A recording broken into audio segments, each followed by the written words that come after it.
Assalamualaikum warahmatullahi wabarakatuh. Salam sejahtera bagi kita semuanya.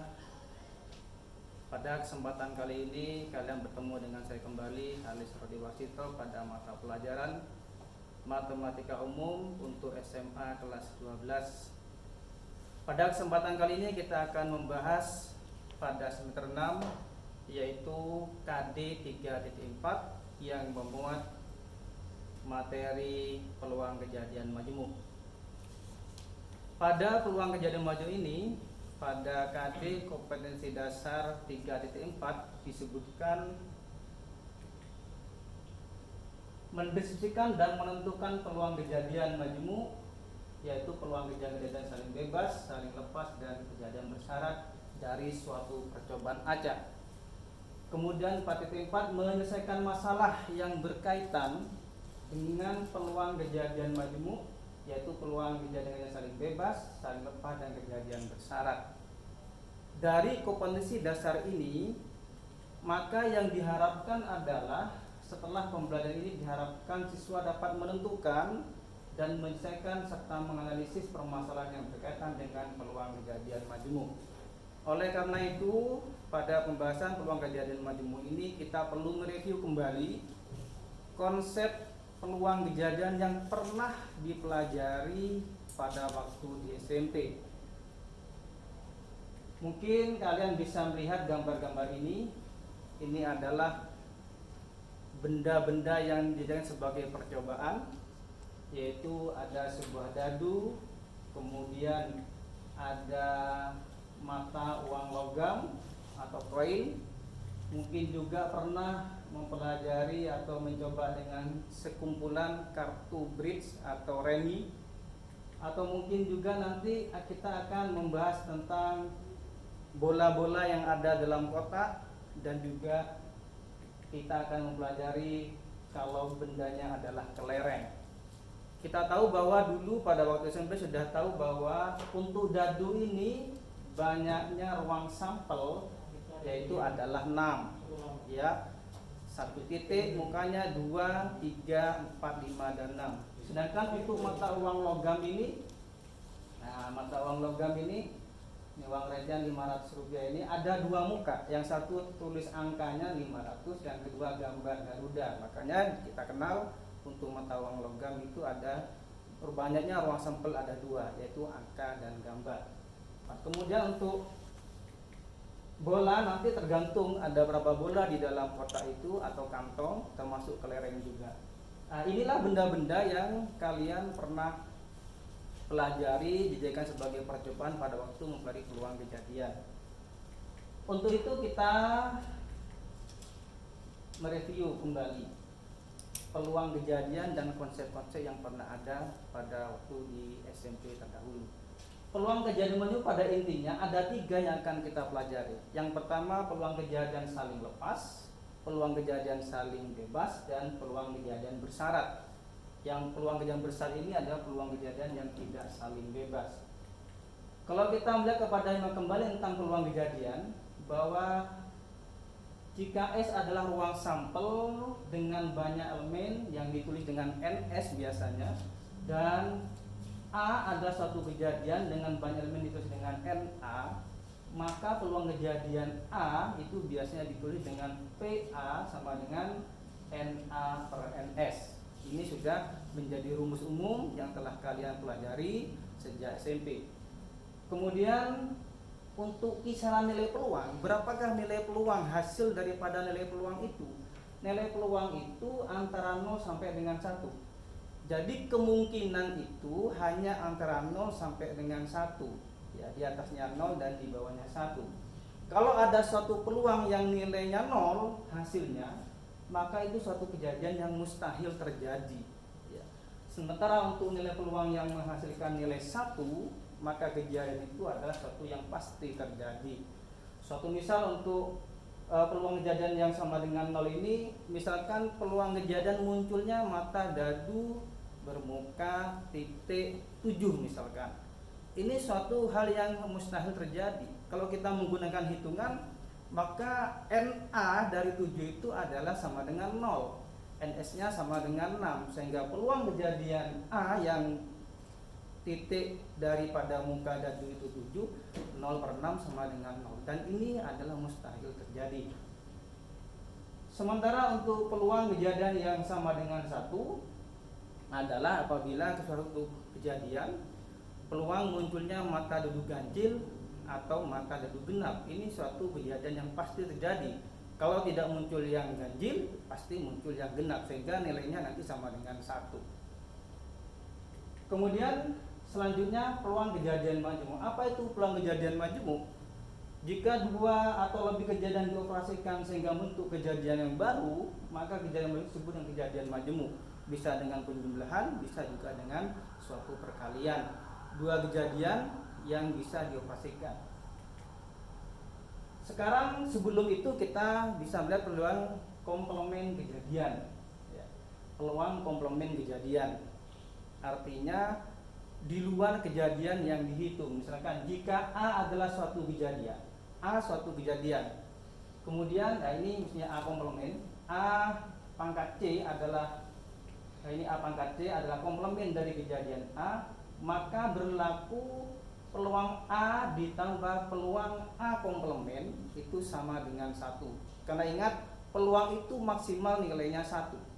Kalau nanti menggunakan perhitungan nilai peluang itu lebih dari 1, maka dipastikan itu adalah perhitungan yang salah. Atau dengan mengurangkan, maka bisa kita peroleh bahwa peluang A komplement itu adalah 1 dikurangi peluang A daripada yang telah dihitung. Artinya kalau kita menggunakan kejadian menghitung peluang A komplement, kita hitung saja berapa peluang kejadian A, kemudian 1 dikurangi peluang kejadian A komplement. Kalau kita lihat di sini, kalau kita di gambar ini dalam himpunan semesta pembicaraannya, ini adalah kejadian A yang di lingkaran ini. Maka di luar lingkaran ini ada A komplement. Sehingga A dan A komplement dijadikan 1 ditambah nanti hasilnya 1. 0 ini nilainya, ini 1, sehingga kalau ini peluang peluang A suatu kejadian A, dan ini peluang A komplement, maka ditambah sama dengan 1. Ini adalah kisaran nilai peluang yang telah kita pahami sebelumnya. Kemudian contohnya, dalam suatu kantong misalkan, dalam suatu kantong terdapat 2 kelereng merah, 5 kelereng biru, dan 1 kelereng putih. Maka kita tahu di situ banyaknya ruang sampelnya adalah ada 2, 5, dan 1, berarti 8. Maka berapa peluang terambil kelereng tidak merah? Nah, kalau tidak merah sebetulnya kita lihat saja di sini. Kalau tidak merah berarti biru dan putih. Biru dan putihnya itu ada 6. Sementara banyaknya ruang sampel ada 8, maka 6/8 atau 3/4. Tapi dengan peluang komplement kejadian, tinggal saja kita menghitung berapa peluang 2 kelereng merah itu. Ya, 2 kelereng merah itu adalah 2/8, peluang kejadiannya 2/8 atau 1/4. Sehingga yang tidak merah 1 dikurangi 1/4. Nah, ini kita lihat. Nah,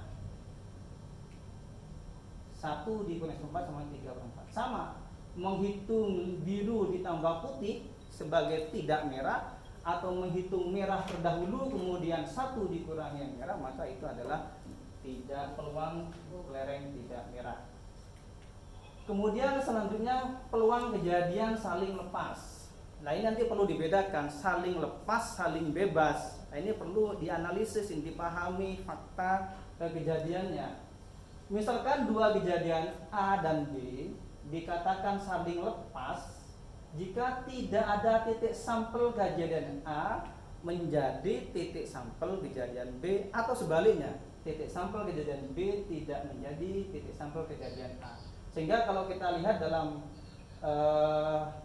gambar diagram ini, maka kejadian A terpisah dengan kejadian B, tidak ada irisan.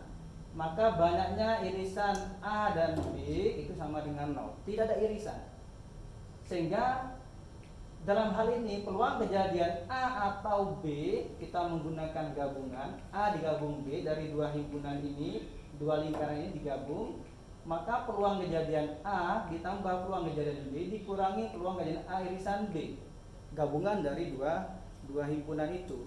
Tetapi karena peluang kejadian A irisan B 0, artinya tidak ada irisan antara A dan B, maka peluang kejadian A digabung B sama dengan peluang kejadian A ditambah peluang kejadian B. Ini saling lepas. Nah, tidak ada titik sampel A menjadi anggota B atau B menjadi anggota A, atau irisannya tidak ada. Ini dikatakan sebagai saling lepas. Kita perhatikan contoh berikut ini untuk lebih memahami.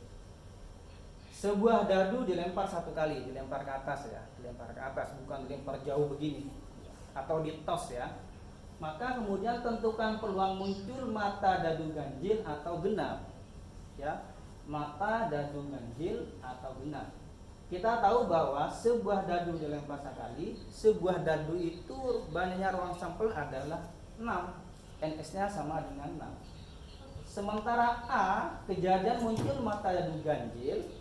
Di sini mata dadu ganjil itu 1, 3, 5. Berarti NA-nya sama dengan 3. Nah, kemudian untuk peluang kejadian A, sebagaimana teori peluang kejadian bahwa NA per NS yaitu 3/6 sama dengan setengah. Sementara untuk B, ya, kejadian muncul mata dadu genap 2, 4, 6. Ya, maka banyak kejadian B sama dengan 3. Sehingga peluang kejadian B sama dengan 3/6 sama dengan setengah. Kita lihat di sini, antara kejadian A dan kejadian B tidak ada irisan. Ya, kejadian A 1, 3, dan 5, kejadian B 2, 4, dan 6, tidak ada irisan. Maka dua kejadian yang saling lepas, ya, antara kejadian A dengan kejadian B. Sehingga perhitungannya adalah peluang kejadian A digabung B sama dengan peluang kejadian A ditambah peluang kejadian B sama dengan setengah ditambah setengah sama dengan 1. Pasti. Ini saya katakan tadi, salah satu contoh kejadian yang pasti terjadi adalah ketika kita melempar sebuah dadu, maka yang mungkin terjadi pasti adalah kalau tidak muncul ganjil, yang munculnya genap. Ini satu contoh peluang kejadian yang pasti terjadi dan hasilnya sama dengan 1. Ya, ini untuk peluang kejadian saling lepas. Kalau kita sudah memahami peluang kejadian serupa, pasti ada kejadian tidak saling lepas. Bagaimana tidak saling lepas? Tinggal tadi, kalau kejadian saling lepas itu irisannya tidak ada, himpunan kosong atau banyaknya irisan sama dengan 0, maka di sini untuk kejadian yang tidak saling lepas, maka ada titik sampel dari A, kejadian A menjadi titik sampel kejadian B atau sebaliknya. Atau bisa dikatakan antara himpunan kejadian A dan B itu ada irisan seperti ini, ya. NA irisan B tidak sama dengan 0. Di sini ada irisan antara A dan B.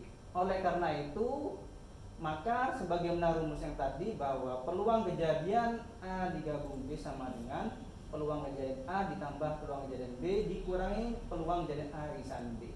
Ini semuanya muncul. Untuk itu, agar lebih jelasnya untuk yang tidak tahu ini, pakai contoh berikut, ya. Sebuah dadu dilempar satu kali, satu dadu ya, satu kali. Tentu kita tahu bahwa banyak ruang sampel sama dengan NS-nya 6 ya. Kemudian tentukan peluang muncul mata dadu ganjil atau prima. Nah ini, kalau A itu adalah kejadian muncul mata dadu ganjil, maka tentu yang kita lihat di sini 1, 3, 5. Sebagaimana tadi NA-nya sama dengan 3, sehingga peluang kejadiannya adalah 3/6. Tetapi untuk B ini kejadian muncul mata dadu prima. Prima itu di dalam angka 1 sampai dengan 6, maka adalah 2, 3, 5. Sehingga NB-nya sama dengan 3, peluang kejadian B sama dengan 3/6. Kita perhatikan di sini, antara kejadian A dan kejadian B ada titik sampel daripada A menjadi titik sampel jadi yang B. Begitu juga sebaliknya, yaitu adalah 3 dan 5. Artinya antara A dan B ada irisan, ya. Kejadian ganjil dan prima ada irisan yaitu 3 dan 5. Sehingga banyaknya irisan A dan B ini sama dengan 2. Sehingga peluangnya irisan AA, irisan B sama dengan 2/6. Oleh karena itu, karena tidak saling lepas, maka peluang A digabung B sama dengan peluang A ditambah peluang B dikurangi peluang A irisan B. 3/6 ditambah 3/6 dikurangi 2/6 sama dengan 4/6, sama dengan kalau disetengahkan 2/3 ya. Ini tidak saling lepas. Oke, itu selanjutnya saling lepas sudah, tidak saling lepas sudah, sekarang peluang kejadian saling bebas. Nah, ini perlu kita pahami, bedakan dengan saling lepas. Apa bedanya? Harus tahu faktanya juga. Misalkan dua kejadian A dan B dikatakan saling bebas jika kejadian A tidak mempengaruhi kejadian B, atau sebaliknya, kejadian B tidak mempengaruhi kejadian A.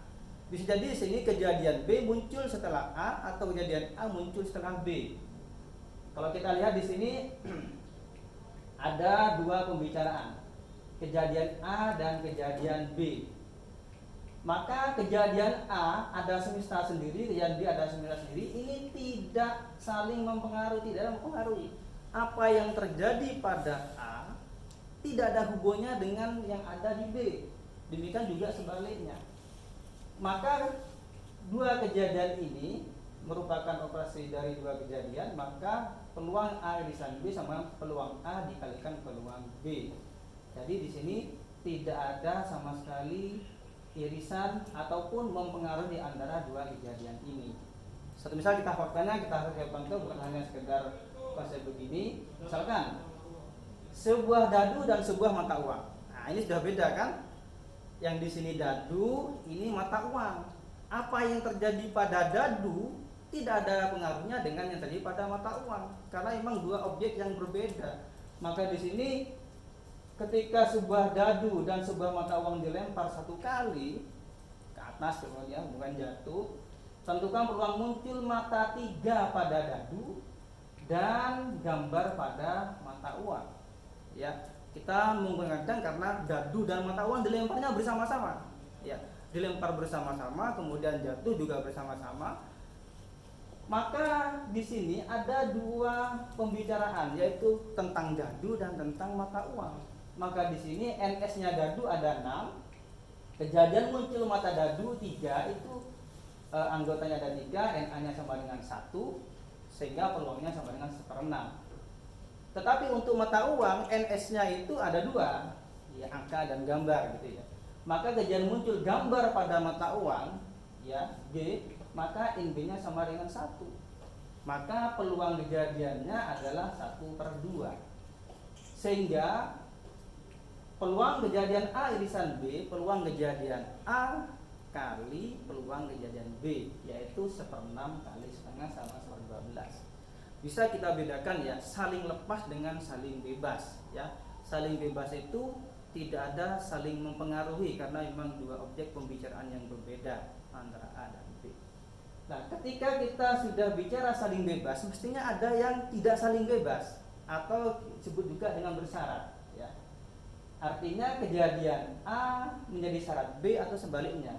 Misalnya begini, dua kejadian A dan B dikatakan tidak saling bebas atau bersyarat jika kejadian A dipengaruhi kejadian B, atau sebaliknya kejadian B dipengaruhi oleh kejadian A. Misalkan kita lihat di sini pada diagram ini, kejadian A muncul terlebih dahulu, kemudian kejadian B. Maka kejadian B ini dipengaruhi oleh kejadian A. Nah ini, maka peluang A irisan B sama dengan peluang A kali peluang B garis A aja, maksudnya peluang kejadian B setelah A. Ya, setelah A. Kemudian yang ini juga kejadian B yang pertama kemudian kejadian A. Maka kejadian A dipengaruhi kejadian B, maka peluang A irisan B, peluang B kali peluang A setelah kejadian B.